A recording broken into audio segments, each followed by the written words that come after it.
Then PDS and NREGA schemes, are these welfare schemes or not, according to you?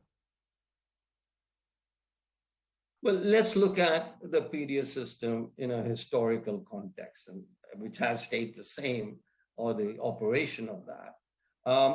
The idea was back in the 1970s that we should provide food to the poor.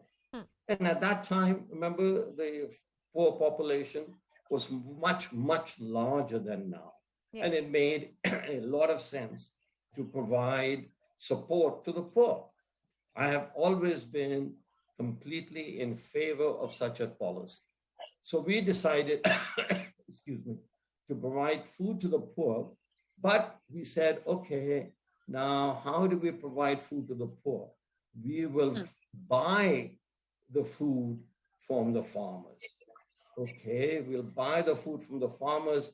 Now, the farmers need a fertilizer, so we provide them with fertilizers. And then we will provide them with free electricity, all to provide food to the poor. Now, what happened? In 1985, Rajiv Gandhi correctly said that only 15% of these food subsidies reached the poor. And I think he was being optimistic. So why not, listen, we identify the poor and we provide them with cash. We provide them with income.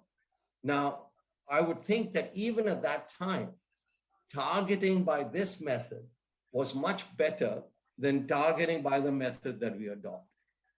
NREGA, again, for a long time, NREGA wasn't constructing any useful infrastructure. Okay. Now, if we can have NREGA construct useful infrastructure, and I think we now have mechanisms in place to do that, then think of it as an employment program where people are hired to construct infrastructure, which is what I think is happening now. But reporters like you should go out and see whether infrastructure is indeed being constructed, how efficient is the NREGA program.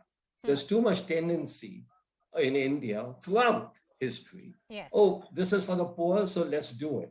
Well, I think, in this day and age, that argument is neither necessary nor sufficient. You must provide income for the poor. Absolutely. But at least make it efficient and not broadly in kind unless there is a real emergency like we had in the pandemic. All right. Professor Bhalla, last question to you.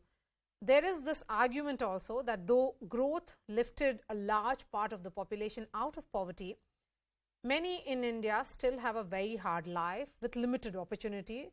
Will they not be impacted if this freebie is stopped, and particularly in the absence of a social security system and limited employment opportunities?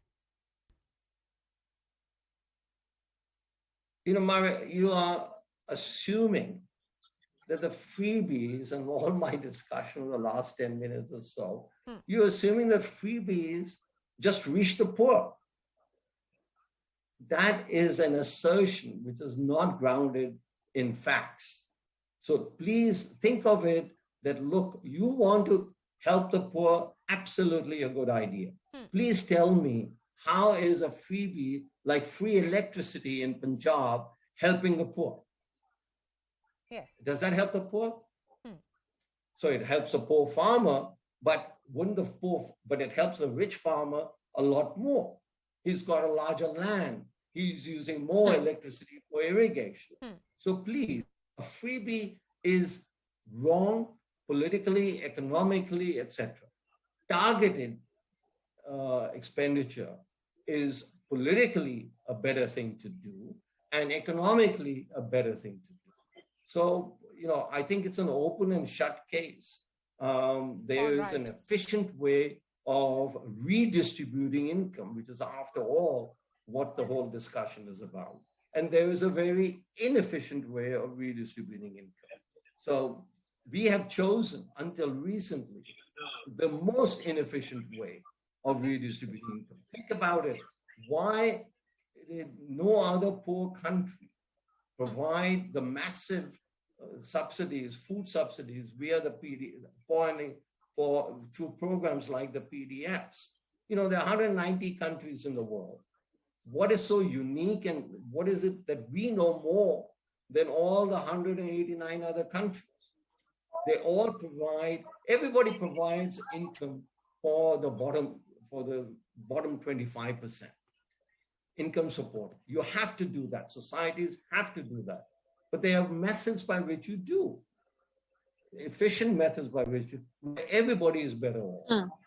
So that's the key point, is to do it efficiently and to provide more income to the poor than with the alternative case of in-kind subsidies or freebies, as you call them. Yes, Professor Bhalla, that exactly is the need of the hour, to have a constructive discussion and debate on this issue. Really appreciate your time. Thank you so much. That's all from me. Thanks so much for watching.